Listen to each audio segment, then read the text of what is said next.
Hello, welcome student. তাহলে আমরা পড়াচ্ছিলাম হচ্ছে যে চ্যাপ্টার, সেটা হচ্ছে পলিউশন।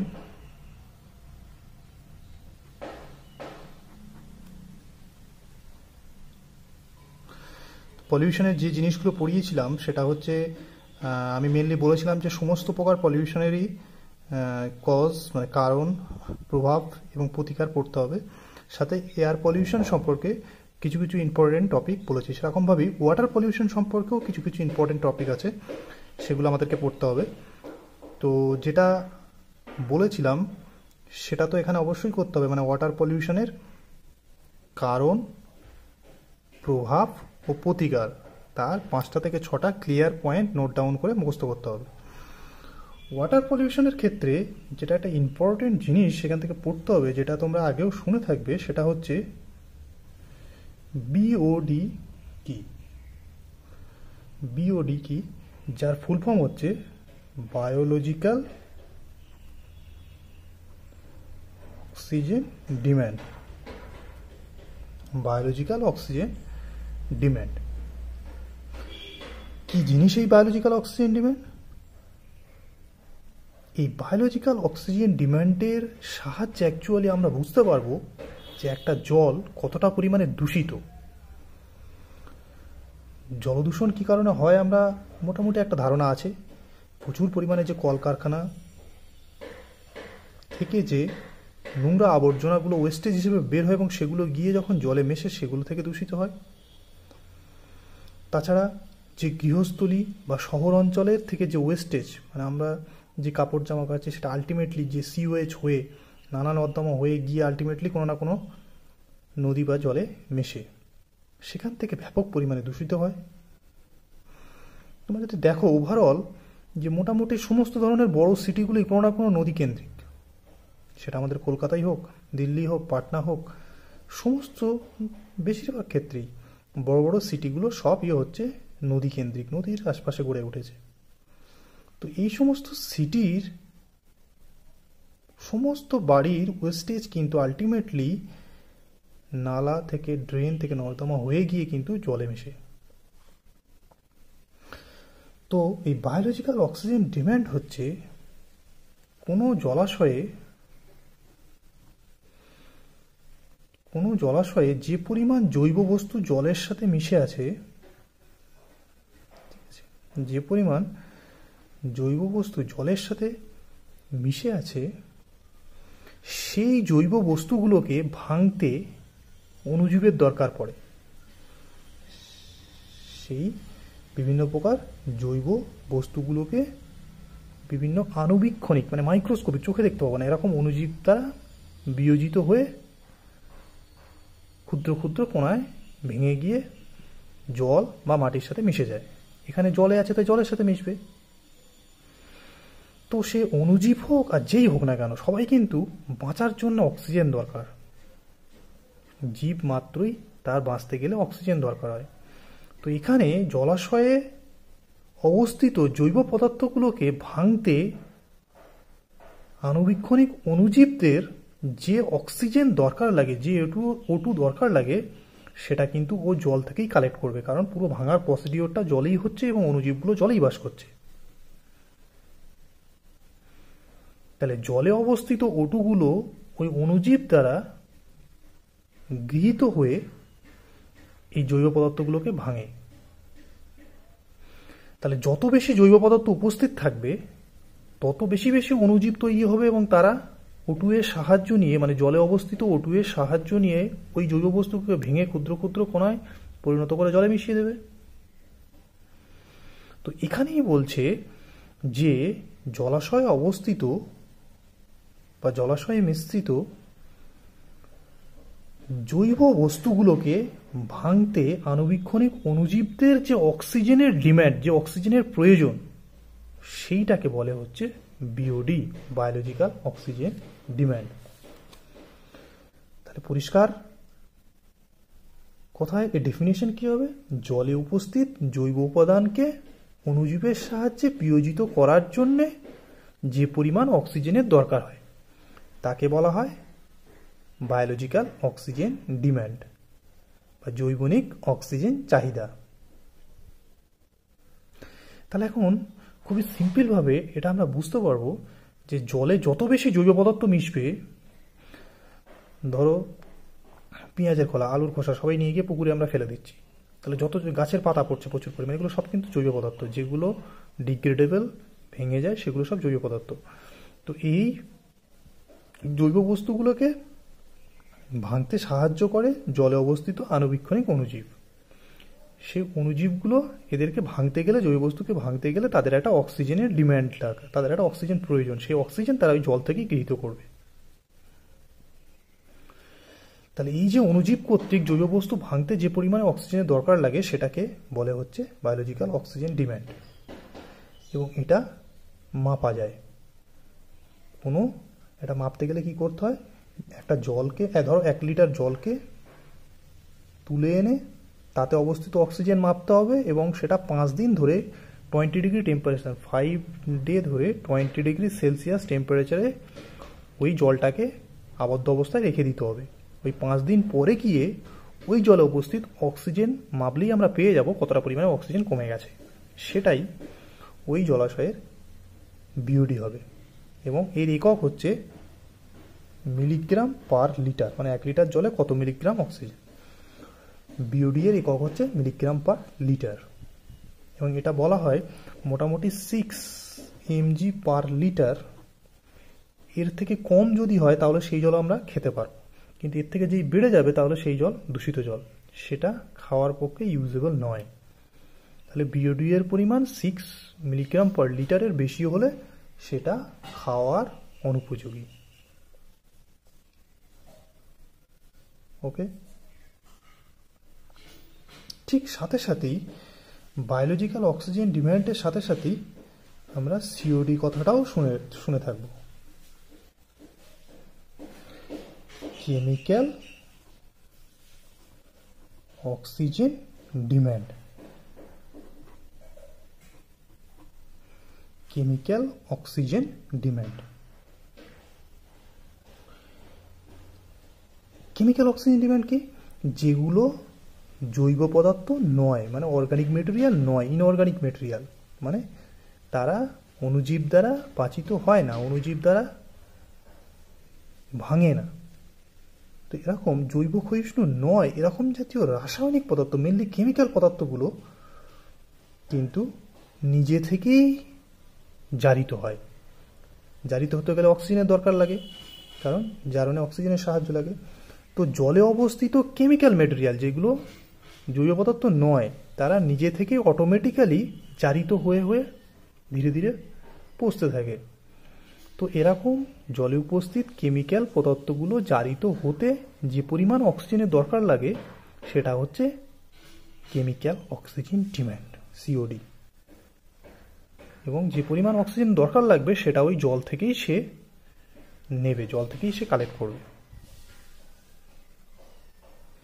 তাহলে জৈব ক্ষয়িষ্ণু নয় এরকম রাসায়নিক পদার্থগুলো জারিত করতে যে পরিমাণ অক্সিজেনের প্রয়োজন হয় সেটা হচ্ছে কেমিক্যাল অক্সিজেন ডিম্যান্ড। এটাও কিন্তু মিলিগ্রাম পার লিটারে প্রকাশ করা হয়, এবং এটা বলা হয় যে অ্যাপ্রক্সিমেট 10 মিলিগ্রাম পার লিটার এর কম যদি হয় তাহলে সেই জল ইউজেবল, এর বেশি যদি হয় তাহলে সেই জল খাওয়ার পক্ষে ঠিক নয়। তাহলে সিওডি এর একটা বেস লেভেল হচ্ছে 10 মিলিগ্রাম, কিন্তু সেখানে বিওডিও ছিল 6 মিলিগ্রাম পার লিটার। এখানেও কিন্তু সিওডি নির্ণয় করতে গেলে 5 দিন ধরে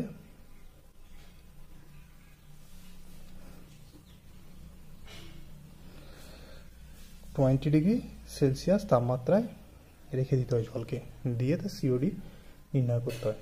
লিটার প্রতি মিলিগ্রাম এককে প্রকাশ করা হয় এটা। তাহলে বিওডি আর সিওডি দিয়ে জল কতটা পরিমাণে দূষিত সেটা নির্ণয় করা যায়। যে কোনো ল্যাবরেটরিতে মোটামুটি গ্র্যাজুয়েশন লেভেলের কেমিস্ট্রি হোক বা বায়োলজি হোক, ল্যাবে বিওডি সিওডি নির্ণয় করা শেখানো হয়।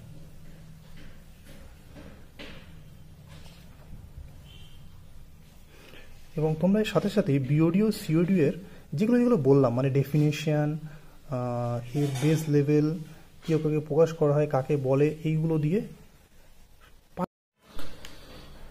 এরপর নেক্সট একটা খুবই ইম্পর্টেন্ট টপিক, এগুলো যেগুলো পড়াচ্ছি পলিউশন থেকে সেগুলো কিন্তু ভীষণভাবে ইম্পর্টেন্ট। তো তোমরা যদি প্রিভিয়াস ইয়ারের কোশ্চেনগুলো খুলে দেখো তাহলে এই প্রত্যেকটা টার্ম সব 2 নম্বর 1 নম্বর করে করে দিয়ে ভরে থাকবে কোশ্চেনে। বড় কোশ্চেনগুলো কিন্তু ভেঙে ভেঙে এইগুলোই দিয়ে দিয়ে বড় কোশ্চেন করে দেবে। আলটিমেটলি 5 বলে কোনো কোশ্চেন আসবে না, সবাই 2, 3 করে করে দিয়ে এই কোশ্চেনগুলো দেবে। নেক্সট যেটা পড়তে হবে সেটা হচ্ছে ইউট্রোফিকেশন কি।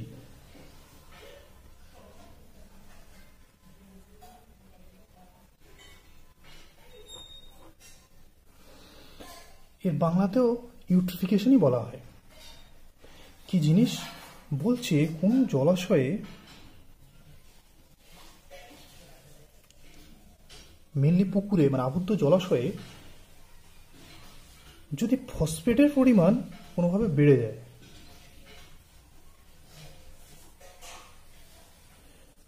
ফসফেটের পরিমাণ যদি জলাশয়ে কোনোভাবে বেড়ে যায়, কীভাবে বাড়তে পারে? এমনি তোমরা জেনে থাকবে যে পুকুর চাষ করতে গেলে তাতে ফসফেট অ্যাপ্লাই করতে হয়। যদি মাত্রা অতিরিক্ত ফসফেট অ্যাপ্লাই করা হয় বা যদি কোনো পুকুরের আশপাশে কৃষি জমি থাকে, কৃষি জমি যদি থাকে তাহলে সেখানে আমরা কৃষকরা যে ফসফেট অ্যাপ্লাই করা হয় চাষযোগ্য জমিতে, সেই ফসফেট ধুয়ে গিয়ে পুকুরে মিশতে পারে। তো যে কোনোভাবে এই ফসফেট জাতীয় রাসায়নিক পদার্থ পুকুরে মেশার ফলে প্রচুর পরিমাণে জলজ উদ্ভিদের জন্ম নেয় পুকুরে, এবং সেটা মেনলি কিন্তু শৈবাল হয়। তো প্রচুর পরিমাণে এই অ্যালগি মানে শৈবাল পুকুরের জলে উপরে কিন্তু জন্মায়। তো এরকমভাবে অ্যালগিতে পুরো পুকুরের উপরের স্তরটা ভর্তি হয়ে যায়। তোমরা লক্ষ্য করে থাকবে যে সাধারণত গরমকালে একটু গরম পড়লে বা অন্য কালেও পুকুরের ওপরে একটা সবুজ লেয়ার বা আস্তরণ অনেক পুকুরে দেখতে পাবে, এবং সেটা খুব বেশি মোটা হবে না, বাট মোটামুটি একটা দুধের স্বরের মতন একটা সবুজ আস্তরণ পুকুরের ওপরে দেখা যায় প্রায় সময় এটা। তো এটা কিন্তু হচ্ছে এই প্রচুর পরিমাণে অ্যালগি পুকুরে জন্মাবার ফলে, মানে ফসফেট বেশি দেওয়ার ফলে অ্যালগি জন্মাবার ফলে পুকুরের উপরে একটা লেয়ার তৈরি করে দেয়, এবং সেই লেয়ারটা ধীরে ধীরে মোটা হতে হতে একটা সবুজ আস্তরণ বা চাদরের ন্যায় তৈরি করে। তাকে অ্যালগাল ব্লুম বলে, তাকে অ্যালগাল ব্লুম বলে বা শৈবাল ব্লুম, অ্যালগাল ব্লুম বলে বা শৈবাল ব্লুম। এইটা হওয়ার ফলে কিন্তু জলে খুব ক্ষতি হয়। কি, প্রথমত জল দূষিত হয়ে ওঠে, দ্বিতীয়ত হচ্ছে জলে কিন্তু অক্সিজেনের উৎস হচ্ছে বাতাস থেকেই কিন্তু জলে অক্সিজেন মেশে বিভিন্ন কারণে। তো সেই অক্সিজেন জলে মিশতে দেয় না, তার ফলে জলে অক্সিজেন ঘাটতি দেখা যায়, অক্সিজেনের ডিমান্ড দেখা যায়। এই অ্যালগাল ব্লুম যদি বেশি দিন পরিমাণে থাকে, জলের উপরের স্তরটা সবুজ চাদরের ন্যায় যদি বেশি দিন থাকে, তাহলে সেই জলে কিন্তু মাছ চাষ করা কঠিন হয়ে ওঠে, কারণ জলে অক্সিজেনের পরিমাণ কমে যায়, এবং অক্সিজেন ছাড়া জলজ প্রাণী বাঁচতে পারে না, তারা সবাই উপরের দিকে উঠে আসবে, ভাসবে, মারা যাবে, এরকম হবে। তো এই জিনিসটাকেই বলা হয় ইউট্রিফিকেশন। তাহলে যে পদ্ধতিতে কোনো জলাশয়ে ফসফেট জাতীয় রাসায়নিক পদার্থ মেশার ফলে প্রচুর পরিমাণে জলজ উদ্ভিদ প্রধানত শৈবালের ব্যাপক বৃদ্ধি ঘটে এবং জলে অক্সিজেনের ঘাটতি দেখা যায়, তাকে বলা হয় ইউট্রিফিকেশন। তাহলে এটা হয় কেন না, ফসফেট জাতীয় সার জলে মিশতে হয়। হলে কি হয়, বা যদি গৃহস্থলীর জল যদি পুকুরে গিয়ে মেশে, আমরা সবাই জানি বাড়ি থেকে নালা বা ড্রেনের সাহায্যে আমরা পুকুরে গিয়ে জল ফেলি, তো বাড়িতে যে সমস্ত আমরা সার্ফ বা ডিটারজেন্ট ইউজ করি সেগুলোতে কিন্তু ফসফেট থাকে। তো এই ফসফেট জাতীয় ডিটারজেন্ট জলের সাহায্যে গিয়ে বাহিত হয়ে গিয়ে পুকুরে যদি মেশে, এরকমভাবে যদি ফসফেটের পরিমাণ একটা মাত্রাতিরিক্ত হয়ে যায়, তখনও কিন্তু জলে প্রচুর পরিমাণে শৈবালের জন্ম নেবে। তো নেক্সট যেটা সম্পর্কে আমরা জানবো সেটা হচ্ছে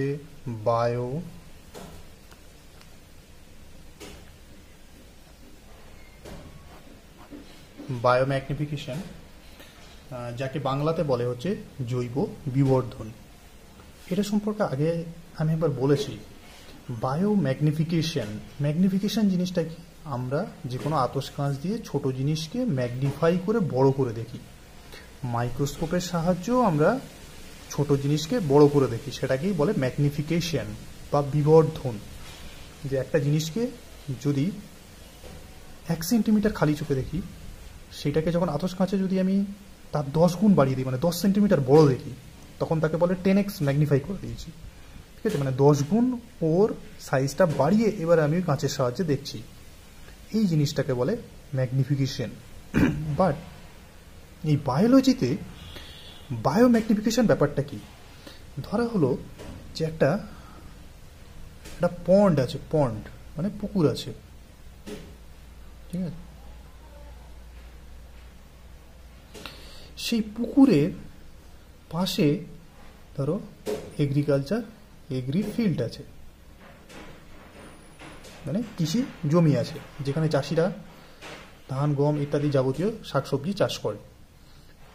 সেই মানে মাঠে অবস্থিত একটা পুকুর।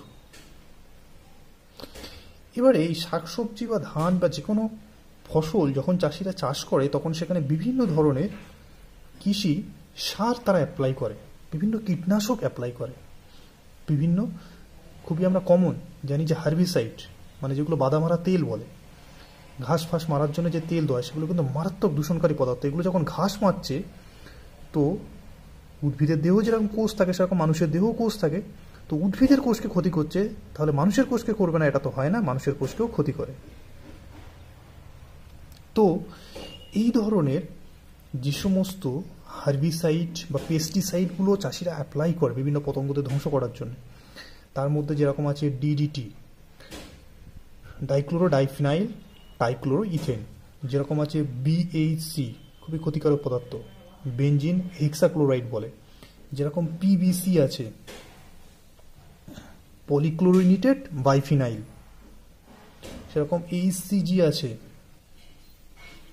হেক্সা ক্লোরোসাইক্লোরোহেক্সেন বা অল্ড্রিন বলে একটা পদার্থ আছে। তো এরকম ধরনের একাধিক কীটনাশক পদার্থ চাষিরা কিন্তু মাঠে চাষ করার সময় বিভিন্ন কারণে কৃষি জমিতে অ্যাপ্লাই করে থাকে। এবারে সেই কীটনাশকগুলো বৃষ্টির জলেই হোক বা এমনি ধুয়েই হোক, বা কৃষি জমিজ জল যখন রানিং ওয়াটার এসে যখন পুকুরে এসে মেশে, তার সাথে সাথে কিন্তু এই যে ক্ষতিকারক পদার্থগুলো যেগুলো কৃষকরা মাঠে বিভিন্ন সময়ে অ্যাপ্লাই করে থাকে, সেইগুলো কিন্তু ভাঙে না, অবিকৃত অবস্থায় মাটিতে মিশে থাকে, সেইগুলো জলে ধুয়ে এসেই পুকুরে মেশে। তো পুকুরে এইগুলোর পরিমাণ কিন্তু ধীরে ধীরে বাড়তে থাকে। তাহলে এই ডিডিটি, বিএইচসি, এই ধরনের ক্ষতিকারক মৌলগুলো বৃষ্টির জলে ধুয়ে এসে পুকুরে দীর্ঘদিন ধরে জমা হয়ে পুকুরের পরিমাণ যতদিন যায় বাড়তে থাকে। এর ফলে কি হয়, পুকুরে থাকা ফাইটোপ্লাঙ্কটন, জুপ্লাঙ্কটন বা পুকুরে বসবাসকারী ছোট ছোট মাছ, বড় বড় মাছ, সেইগুলো জলের মাধ্যম দিয়ে ওদের শরীরে প্রবেশ করে। তাহলে মাছের শরীরে যত দিন যায় এই ডিডিটি, বিএইচসি এর পরিমাণ মাছের শরীরে বাড়তে থাকে। এবং সেই মাছ যখন এনে আমরা বাজার থেকে কিনে মানুষরা খাই, মানুষের দেহেও কিন্তু ইনডাইরেক্টলি এই ডিডিটি, বিএইচসি, পিভিসি, অল্ড্রিন এই জাতীয় ক্ষতিকারক মৌলগুলো কিন্তু খাদ্য শৃঙ্খলের মধ্যে দিয়ে প্রবেশ করছে। তাহলে এরকম একদিন মাছ খেলাম, অল্প পরিমাণে প্রবেশ করলো, আবার একদিন ডিডিটি যুক্ত মাছ এলো, আবার অল্প পরিমাণ প্রবেশ করলো। বা ধরো পাখিরা যে সমস্ত পুকুর থেকে বেছে বেছে মাছ বা ছোট ছোট প্রাণীদেরকে ধরে খায়, তাদের শরীরে প্রবেশ করছে। তাহলে এরকমভাবে এই সমস্ত ক্ষতিকারক হ্যাজার্ডিয়াস মৌলগুলো খাদ্য শৃঙ্খলের নিচু স্তর থেকে ধীরে ধীরে উচ্চ স্তরে সঞ্চিত হতে থাকছে। যত দিন যাচ্ছে তত এই মৌলগুলোর পরিমাণ মানব শরীরই হোক বা উচ্চ শ্রেণীর প্রাণীদের দেহে বাড়ছে। সেগুলো কিভাবে বাড়ছে না, এই খাদ্য শৃঙ্খলের মধ্যে দিয়ে এসে সঞ্চিত হচ্ছে। তাহলে এই জিনিসটাকেই বলে হচ্ছে জৈব বিবর্ধন, বায়ো ম্যাগনিফিকেশন। তাহলে এক লাইনের ডেফিনেশন কি হবে, যে প্রক্রিয়ায় বিভিন্ন বিষাক্ত রাসায়নিক পদার্থসমূহ খাদ্য শৃঙ্খলের মাধ্যম দিয়ে খাদ্য স্তরের মানে ট্রফিক লেভেলের উপরের শ্রেণীর প্রাণীদের দেহে ধীরে ধীরে পরিমাণ বৃদ্ধি পাওয়াকে বলে হচ্ছে জৈব বিবর্ধন বা বায়োম্যাগনিফিকেশন। বায়োম্যাগনিফিকেশনের জন্য দায়ী যৌগগুলো কি, এই ডিডিটি, বিএইচসি, পিভিসি, এইচসিজি, অল্ড্রিন এই জাতীয় ক্ষতিকারক যাবতীয় মৌল যেগুলো আছে সেইগুলো পুষ্টি স্তরের উপরের শ্রেণীর প্রাণীদের মধ্যে সঞ্চিত হয়ে এর পরিমাণ বাড়তে থাকছে। এই বাড়ার ঘটনাকে বলে জৈব বিবর্ধন। এবার বেড়ে গিয়ে কি হয়, মানুষের শরীরে ডিডিটি আসলো, এসে কি করবে, এর পরিমাণ দিন দিন বাড়ছে, বেড়ে মানুষের শরীরে কি ক্ষতি করছে, সেই ঘটনাটার আরেকটা নাম দেওয়া হয়েছে, তাকে বলা হচ্ছে বায়ো অ্যাকিউমুলেশন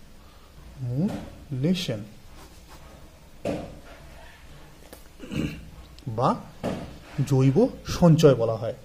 বায়ো অ্যাকুমুলেশন কি হয় না, উচ্চ শ্রেণীর প্রাণীদের দেহে, সেটা উদ্ভিদই হোক বা প্রাণীই হোক, এই সমস্ত ক্ষতিকারক বিভিন্ন ভারী ভারী মেটাল জাতীয় যৌগগুলো মানব শরীরে এসে মানব শরীরে অবস্থিত বিভিন্ন ফ্যাট বা প্রোটিনের সাথে যুক্ত হয়ে একটা ক্ষতিকারক মৌল তৈরি করে, যেটা ওইভাবে শরীরে থেকে ক্ষতি করতেই থাকে। এরকম ধরনের মানে যে প্রক্রিয়া উদ্ভিদ বা প্রাণী কোষে এই সমস্ত অপরিবর্তনীয় যে বিষাক্ত ক্ষতিকারক পদার্থগুলো বা ভারী ধাতু সেগুলো সঞ্চিত হয় মানব শরীরে অবস্থিত প্রোটিন বা ফ্যাটের সাথে যুক্ত হয়ে যে সঞ্চিত হওয়ার ঘটনা, তাকে বলা হয় জৈব সঞ্চয়। কি হয় না, দেখা গেছে যে উদ্ভিদের দেহে এই সমস্ত ক্ষতিকারক বস্তুগুলো উদ্ভিদের প্রোটিনের মধ্যে সঞ্চিত হয়ে ফাইটোচিলেটিন নামক যৌগের সৃষ্টি করে। কি বললাম, ফাইটোচিলেটিন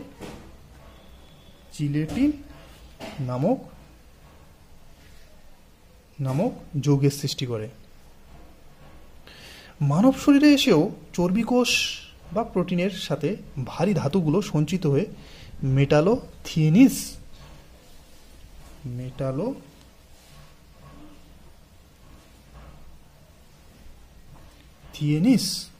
জাতীয় যৌগ সৃষ্টি করে ক্ষতি করতে থাকে।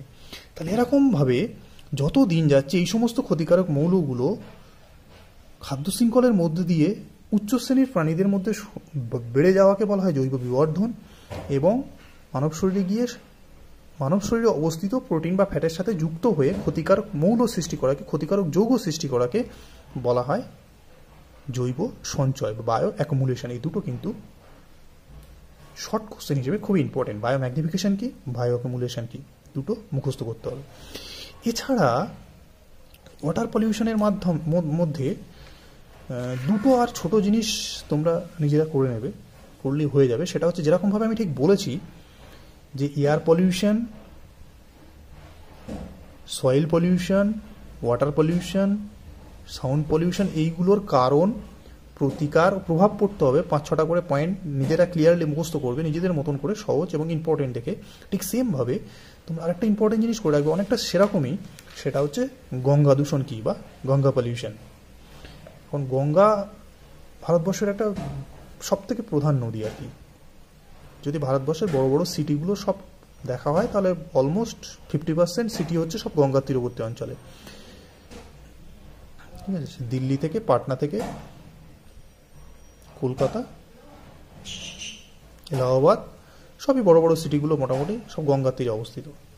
তাহলে গঙ্গা কিন্তু মারাত্মকভাবে আজ থেকে যদি 50 বছর আগের সাথে কম্পেয়ার করি ভীষণভাবে দূষিত হয়ে গেছে।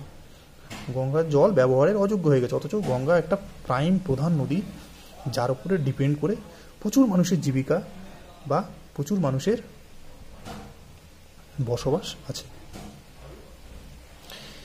তাহলে গঙ্গা কিভাবে দূষিত হচ্ছে তার কারণ নিজেরা 6টা ক্লিয়ারলি মুখস্থ করবে।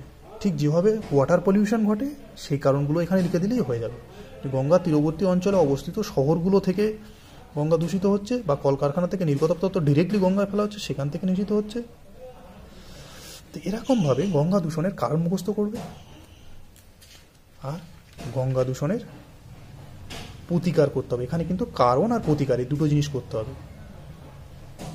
প্রতিকার করতে গিয়ে সেখানে একটা গ্যাপ বলে গঙ্গা অ্যাকশন প্ল্যান বলে একটা প্ল্যান নেওয়া হয়েছে। গঙ্গা অ্যাকচুয়ালি দূষণ কমানোর জন্য কেন্দ্র সরকার থেকে প্রচুর টাকা অ্যালোটেড হয়।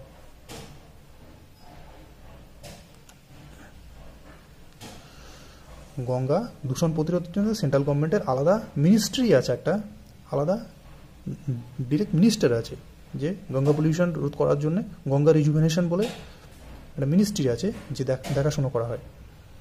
তার মধ্যে দিয়ে গঙ্গা দূষণ প্রতিকারের চেষ্টা করা এবং একাধিক ইনিশিয়েটিভ নেওয়া হয়েছে সেখানে। মাঝে মাঝেই গঙ্গাকে নিচে থেকে খনন করে মাটি তোলা বা দূষণমুক্ত করতে, গঙ্গায় বিভিন্ন জিনিস ফেলার ওপরে নিষেধাজ্ঞা জারি করা।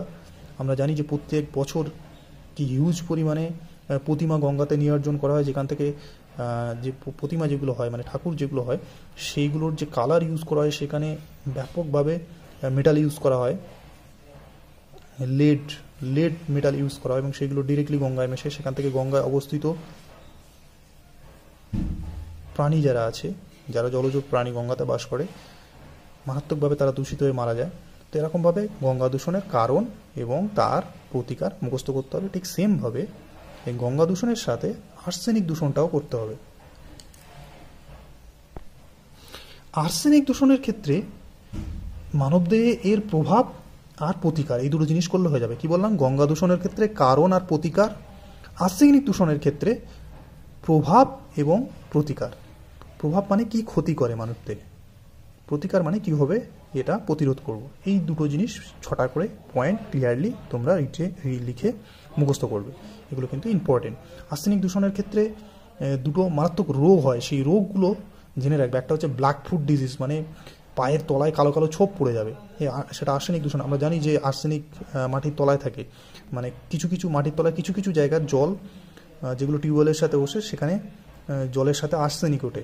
আমরা আগে দেখতাম যে সমস্ত পঞ্চায়েত থেকে সব কলের জল টেস্ট হয়ে যেখানে আর্সেনিক মুক্ত সেগুলোকে ব্লু মার্ক করে দেওয়া হয়েছে, এবং যেগুলোকে করা হয়নি সেগুলো তার মানে আর্সেনিক দূষিত জল, মানে তার কোনো টেস্ট হয়নি।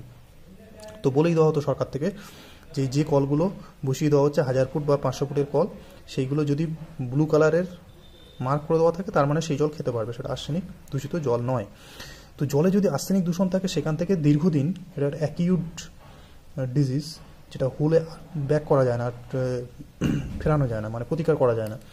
তো পায়ের তলায় কালো কালো ছিটে পড়ে যায়, তাকে ব্ল্যাক ফুট ডিজিজ বলে।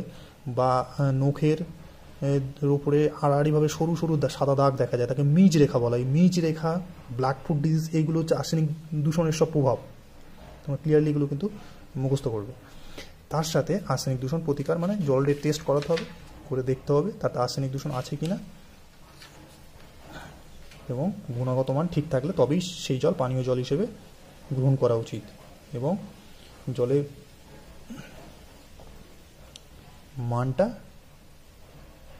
ঠিকঠাক আছে কিনা সেটা ডিটারমাইন করার জন্য USPH বলে, ইউনাইটেড স্টেট পাবলিক হেলথ, তার গুণগত মান অনুযায়ী ঠিকঠাক আছে কিনা চেক করা হয়। অ্যাকচুয়ালি ইউনাইটেড স্টেট পাবলিক হেলথের একটা অনুযায়ী পানীয় জলের একটা মেজারমেন্ট দেওয়া হয়েছে, যে তাতে pH 6 থেকে 8.5 মধ্যে থাকবে, তাতে BOD এর পরিমাণ 6 মিলিগ্রাম পার লিটারের নিচে হবে, COD এর পরিমাণ 10 মিলিগ্রাম পার লিটারের নিচে হবে, এরকমভাবে একটা মেজারমেন্ট দেওয়া হয়েছে।